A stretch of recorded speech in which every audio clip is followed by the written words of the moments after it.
Hey, what's up, everybody? Welcome to another fresh out of the movie theater edition of Wade Watches. I'm Wade, and today I just got through watching Backrooms. This is, of course, the latest A24 horror film, and I'm just going to give you my quick, super vague, spoiler-free thoughts. And firstly, I'm not at all familiar with the YouTube miniseries. I'm only vaguely, which incidentally, the creator of that YouTube miniseries, Kane Parsons, is the director of this film. But I am vaguely familiar with the lore, and of course, that horror subgenre of liminal spaces. But honestly, my main exposure to the back room have been like the meme videos of like SpongeBob and Patrick stuck in the back rooms, that sort of thing. So I walked into this movie wanting to know more about the back rooms. What are they? How do they work? All that good jazz. And having just seen it, I pretty much got a satisfying answer because I really like this movie. I thoroughly enjoyed it, and I definitely do put it up there along the likes of all the other like peak horror films we got last year and this year. It goes right up there with Sinners, with Weapons, with most recently Obsession, with Undertone. Although it's not as great as Obsession or Sinners, I'd say it's like neck and neck with Undertone, where it's like you're doing a really great thing, you got a really good thing going here, but there are a few shortcomings, which we'll get into later. But first, let's start off with the positives.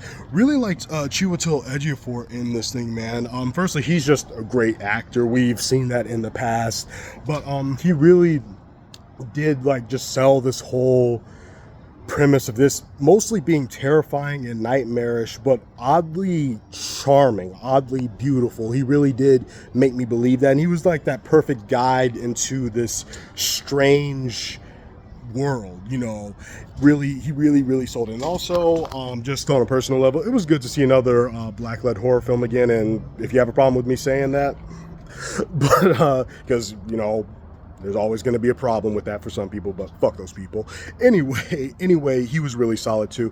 And the woman playing his therapist, whose name I don't know off the top of my head, I want to say it's Renato or Renee Rinsiv, something like that. I probably butchered her name, I apologize. She was also really good. They're pretty much like the two main characters we follow in this movie, and both of them did a really great job pretty much carrying this whole movie.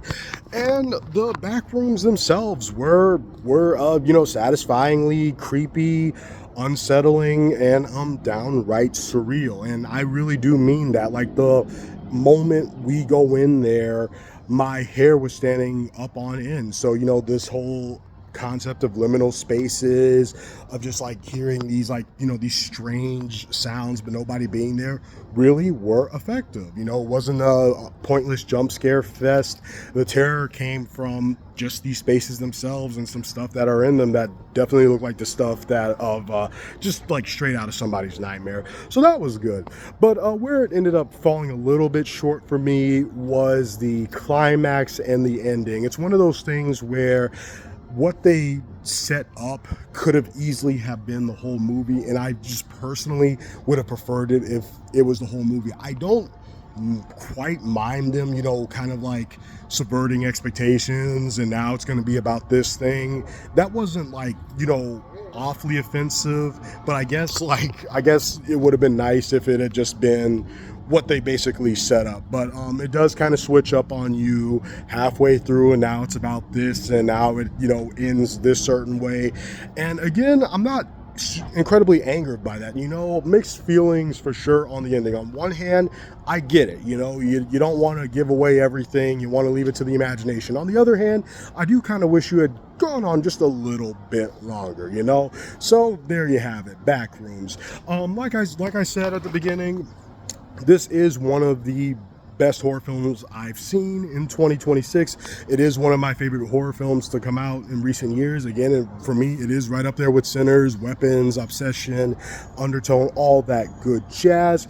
But like Undertone, which like I said the same thing, there are a few shortcomings here. There are shortcomings in Backrooms. But still, I really had a good time with Backrooms, and I had a good enough time with it to go ahead and give it a solid 9 out of 10. So it's really good. It's peak horror. I just wish that the climax had gone a little bit differently, and that the ending had lingered a little bit longer. It just felt a tad bit too abrupt for me. But other than that, really solid and surreal and creepy experience. It did its job.